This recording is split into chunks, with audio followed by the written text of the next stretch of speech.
Hey everyone, welcome to the Emotional Man podcast live stream. Today we are talking about how inner conflict can result in indecision. What's the root of it? What's the cause of it? And how can we overcome it so that our business and our families can thrive? So let me start off with a story.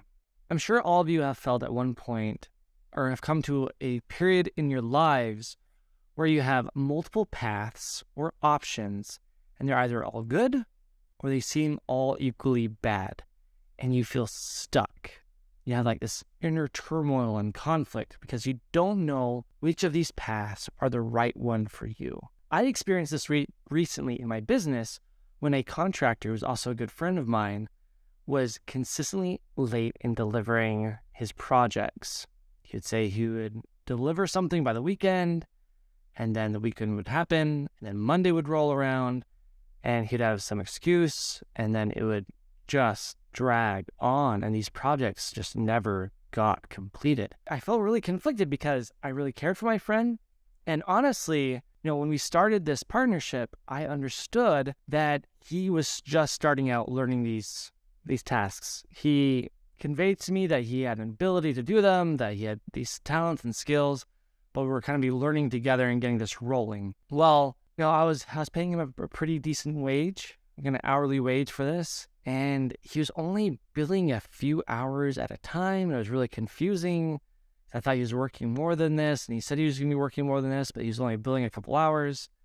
Turns out he was actually working a lot more, but he didn't feel comfortable billing all those hours because he was spending a lot of time learning on how to do something. So even though I was paying him a fairly good rate, it ended up not being that good of a rate when considering how much time he was putting in. Didn't know that at the time. All I know is that he was consistently late, and he either had health problems or something that else came up. And at the same time, I have 9 kids. I have a wife, 9 kids, and I need to get the business up and running. I need to start getting in clients, and all these projects were getting delayed. And I'm already kind of like, I'm a visionary, I'm an ideas guy, and he was an ideas guy, and so maybe it wasn't the right matchup, but I figured we could work things out. Like, I'm really into like allowing people to grow and really caring about people, and so I just felt conflicted about whether or not to let this contractor go and move on, until I sat down and actually wrote out and asked myself, why is it I'm feeling conflicted? And then I started realizing that, I have these competing values. I had this internal conflict. This, on one side, this value for caring for others and helping them grow, and this other value of like, hey, I need to provide for my family. Once I realized what the values were that were competing, or the reasons why I was feeling conflicted, and I realized they were both valuable, right? They were both great ways to look at this, and then I just had to rack and stack them, as we call it in the Air Force. We had to prioritize which of these values were to take priority. And this is where understanding what you value, or what your family's set of shared values, comes into play. It's where you can really leverage this to help you overcome indecision. Because once you understand what your values are and the priority of those values, whenever those values conflict with each other, you can see, this is my number one value. This is what I'm going to live. It helps making those decisions a lot easier. Let's talk about where we can see this in our family life. A lot of times, in business, it's really easy. We can throw out a decision tree. We can gather some data. We can see, probability-wise, what has the greatest likelihood in terms of, the probability of success and the value of that, or the utility value of that. And sometimes we can apply decision trees to family decisions, right? But what about if it's sports or music or just free time to spend together as a family? Those are all really good options. And sure, you can look at, maybe you could look at finances. If finances is a big value or a big concern for you, of course, looking at the finances can make it easier. But if it's something you really value and you have the finances for it, you can choose to spend money on that. And so that's where we get into this gray area where so much indecision happens, is when we have the resources, we have the means, and each option has, value in it, or each option has hard, right? Each option will be uncomfortable and difficult.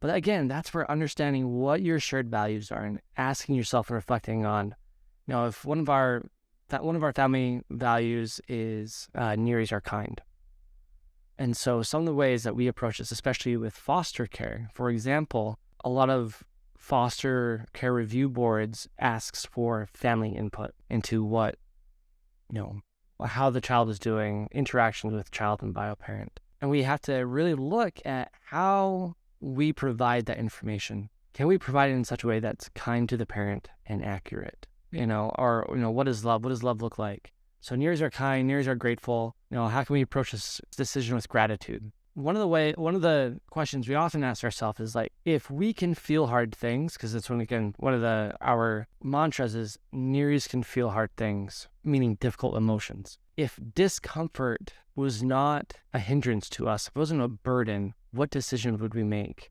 based on what we, value? Like, if we could feel anything, what would we want to do? That's led to a lot of interesting decisions for us in foster care, even entering into foster care, because you run the risk. Well, the whole purpose of foster care is to allow these children a safe place while their parents are able to kind of, gain the tools and learn what they need to learn so they can properly care for their children. And we're there. Number one is reunification is always the main goal. And so entering foster care, especially with my wife and I, with the intention to adopt any children that weren't able to reunite with their families. You always have this kind of conflict. Two things are true where that the child may reunite and you just love them so much. Are you willing to do this? And we always resolve that like, well, nears can feel hard things. The experience is worth the pain and the love. And we can feel all these things and provide this, safe place. And so that's how you can ask yourself as you reflect on your values and really dig deep. When you come to questions where each option seems kind of equal in terms of utility, and it requires a value decision or value judgment.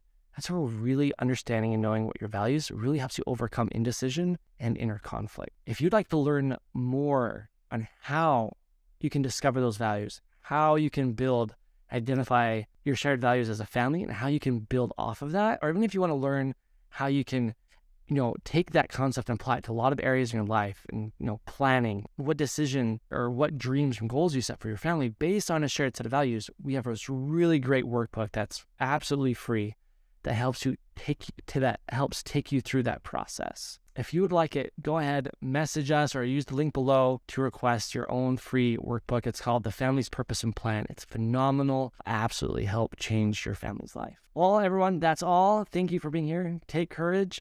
And we will talk with you again later.